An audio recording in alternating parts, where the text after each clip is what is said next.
can cultivate that sense of wealth, that sense of abundance in you, the more you can feel that sense of joy, the more easy it's going to be for you to do financially. Because you're not going to be in this scarce, fearful mode. Now, that's not enough by itself. You can have this great sense of abundance and do the wrong mechanics and be a disaster. True or false? But if I had to have an area to get you started with, you want to have the emotion and psychological strength, because that's going to carry you through when the mechanics are boring or frustrating, or when things aren't working out. Your emotion, your psychology is what will carry you. It'll get you to keep doing it. Everyone knows, if you've done any studies, Dr. Seligman is very famous for doing studies on optimism. And in those studies, you know what he found out? People that are pessimists are much more realistic. They're much more accurate. If you give them a test and you ask them to look at something and give you a size measurement of it, or to evaluate their own success or failure at a task, and every study Seligman's done, he did it in the University, I think Pennsylvania if I remember correctly originally, what he found was that optimists always see themselves as doing better than they really did. They basically BS themselves. What happens to pessimists, they're 10 times more accurate. But here's what he found out. What he found out is because the people who are accurate never push themselves because they know it's never going to work anyway. Whereas the optimist sees it better than it is, so they keep doing it. Because they have the illusion they did well, I'll do even better next time. And because of that optimism, they did it more often, and so optimists succeed at a 4 to 5-fold, depending upon the task, result ultimately beyond anything that a pessimist will do, and they're not as accurate. All that's a big way of saying is, if you can develop a psychology of resilience in yourself, you don't have to be optimistic or fake, you can be real. The realness is, whatever shows up, you are larger than anything that can happen to you. You are larger than any financial challenge you could ever face. Initially, we'll say, well, look at their houses, look at their homes, and they don't really have electricity, they don't have this, but they don't feel poor. It's your identity. The way you define the wealth determines whether you're wealthy or not. So are there enough things for you, knowing that 2/3 of the planet lives on $2 a day, that you could get yourself to really feel grateful, yes or no? Yes. How much of your life do you get benefits from today that you never had to create? Think about it. Like I said, the roads you ride on, the library, the books you didn't have to write, right? The internet that you can access in seconds and get answers to just about anything. The people in your life that you didn't have to raise, but are there for you. Think about all the different aspects of your life. If you want to be wealthy, all you have to do is associate. So before we do the financial part, because financial independence is different than wealth. Wealth is that state of mind. Financial independence is being in that position where you don't ever have to work again. That if you work, you do it because you really want to. Now, I'll give you a clue. If you get financially independent and you don't work, you'll be miserable. I can't tell you how many friends I have that sold their company, made $50 million. One man made almost $1 billion and was really excited for a while. But after a while, it was like bored. His vehicle of his business gave him a sense of contribution, and he was always growing, figuring out how to solve problems, and he had all the people he was connected to in the business, all the employees and friends and associates. So I want to tell you, I'm not just saying this as some little positive thinking technique. I'm telling you, this is the secret, the real secret, to shift it inside of you and to add the real value. Most people are trying to pursue something in the future that they already have. I want you to think of what it is you think you want that will make you wealthy or financially free. By defining the game in a winnable way. A certain amount of money that we meet, and that covers what we're going to call financial security, which might be your housing, your cars, your food, and basic entertainment. How many would feel rich if you didn't have to work, if your investments alone, the income from your investments, the income, covered those 4 items, your housing for the rest of your life, your food, right, your travel, and some entertainment? How many think that would feel pretty good? Say aye. And by the way, that number is way smaller than what most of you think of when you think about being financially independent, which is everything covered without working. So why not get the first one down pat? And you're going to know exactly what that number is for you and what it's going to take for that number where you don't have to work to meet it. Then we can look at financial independence, where you don't have to work and everything is covered. Then we go to financial freedom. You don't have to work and everything you can think of is covered. Anything you ever want to do for yourself or others, those you want to give. That's a different level, isn't it? And most people think of financial freedom, they come up with this gigantic number that if you even figured out everything you want, it's nowhere near as big as you think. And because it's so big, you never even start the journey. and you don't think it's going to happen. So you talk about it, you hope you'll get some big hit sometime with your business or something, but you never get going. How many follow this? Say I. If you are significant in other people's eyes, what will that do for you? Well, you know, it was in my eyes, somebody that I would look, somebody that, but when you know, an example. But when you get there, you won't look to yourself anymore. When you get there, you'll just be at a different level, and then you'll be trying to figure some other level of what you need to get to so you would respect yourself. That's a good point. He always makes good points. You notice that? So what you're doing is, here's the game you're playing, and I want all of you to hear this. No amount of money will ever make you wealthy. Because as soon as you get there, you will raise the game. Now here's what's great about that. To continue growing in all areas of life. If you could grow emotionally, should you? Yes or no? Yes. If you could give more, should you? Yes or no? Yes. If you grow intellectually, should you? Yes. If you give more love, should you? If you could grow more financially, should you?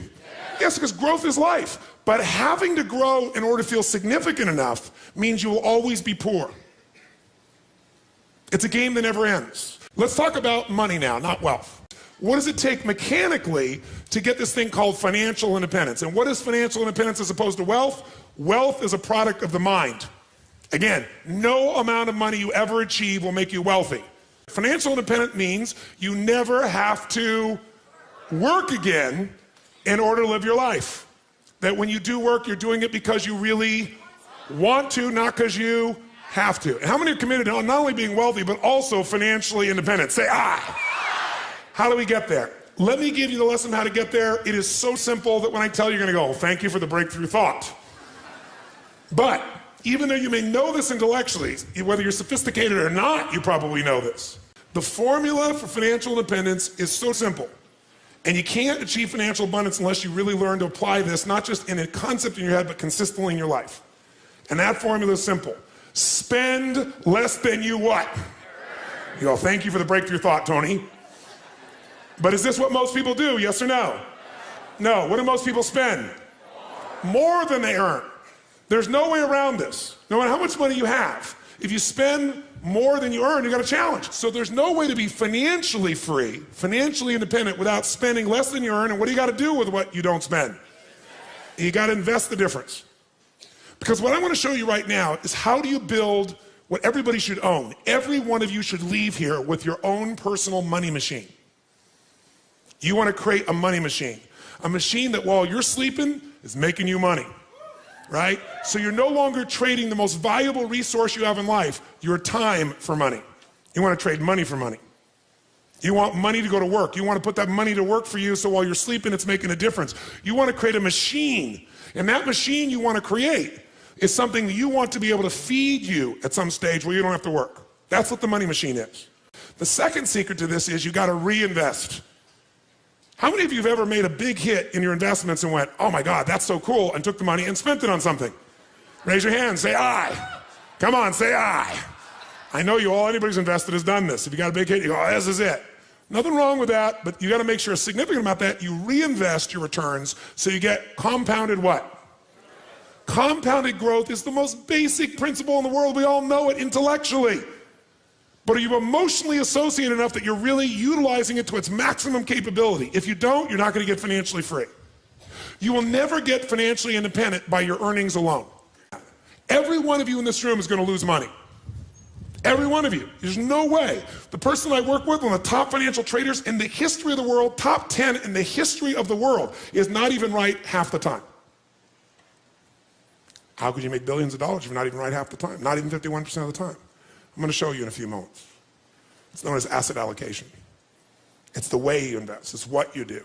That's what's going to shift this. So first step, spend less than you earn, invest the difference. Second step, reinvest it so you get compounded growth until you reach the home run, your money machine, until you reach a critical mass of capital, of investment capital. When you get to that critical mass, and what determines the critical mass is how much you need for the lifestyle that you want. Once you get to that critical mass, what it provides for you is what you're investing for. Who knows, no matter what investment you're doing, what are you really investing for? Whether you're investing in cars, stocks, bonds, real estate, financial instruments, what are you investing for? You're not investing for returns. That illusion will keep you from getting to the end game. If you're wealthy, here's what makes you wealthy. Income, not assets. Assets you can buy, and assets change in value all the time. You need income. This is the only reason to invest. You invest for one reason, so you have an income for life without working. And to do that, you got to build a critical mass of capital, that the interest on it alone will give you that income, and you can have the life you want without working. And the only way to do that is do those first two steps. Spend less than a year and invest it, reinvest it till you hit that critical mass. Now, how to do that is actually a lot simpler than you think. We make things more complex than it really is. You got to think of this as your target. In order to achieve what you want, where you have a money machine, here's what you must do. You must pick out a minimum financial goal for yourself. Even to achieve your minimum financial goal, you got to pick out a specific amount of money that you're going to invest every month, every year, no matter what. A specific percentage of your income. If you don't do that, forget the rest of this course. It's a waste of your time. Because you'll go make a bunch of money, but you won't be practicing the fundamentals, and eventually you'll make a mistake and you'll lose it. Let me tell you another secret to life. If you do the right thing at the wrong time, you get pain. If you plant in the winter, I don't care how hard you work. I don't care if you work day and night and you work to the bone and you plant your seeds in the middle of the winter, what's going to happen when fall comes? Are you going to be rewarded, yes or no? No. So if you don't understand that the seasons are changing, you're in trouble. What is asset allocation? It means out of the money you have to invest, we're going to create 3 buckets. Really simple way of thinking of this from now on. The first bucket is the security bucket. When you think about investing, think of 2 types of investments. There are fixed income investments, and most of you are clear what this means. What does it mean when it's a fixed income investment? Who knows? What does that mean? You got a guaranteed rate of return, assuming they deliver.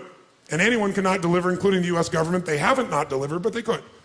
Is there risk in any investment, yes or no? So just ratios of risk. And as we know, no risk, no reward. So if you don't invest, you're going to lose if you invest at times. But if you don't invest, you've already lost and you can never win, never have a money machine, never be financially free. The second type of investment that you can make, and it helps you understand what you're going to do, is something that's going to be growth driven. And growth investments are investments where you probably have a much greater potential for growth, which means you get a greater return if you're successful. But if you're not successful, do you have a guaranteed rate of return, yes or no?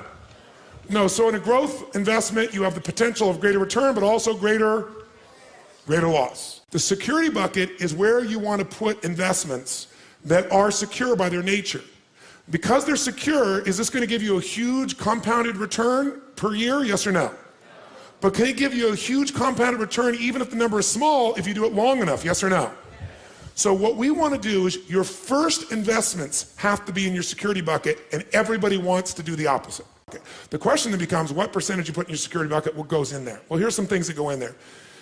If you don't have at least 2 to 6 months worth of cash that covers your overhead, you're in deep trouble. The first step to getting financially secure, not financially independent, is to make sure you got enough cash that if something happens, you can go for 6 months. You got the freedom. What else might you put in there? Types of investments. An IRA goes in here, right? Pretty secure. Insurance. The insurance is protecting you. That's part of security. What else could go in there? Your home. Don't think of your home as an investment. Because for most of you, you're eventually not going to sell that home and eat it. You're not going to sell your home and get income off it. Now, some of you may be. You may at a stage of life where you're accumulating the same homes, and eventually you're going to sell and buy a smaller home and take that critical mass that came from selling the big home, and it's going to take care of you for life. If you're doing that, great. But the place to think about your home in terms of leverage, put it in your security bucket. How many agree with me on this, by the way? Say aye.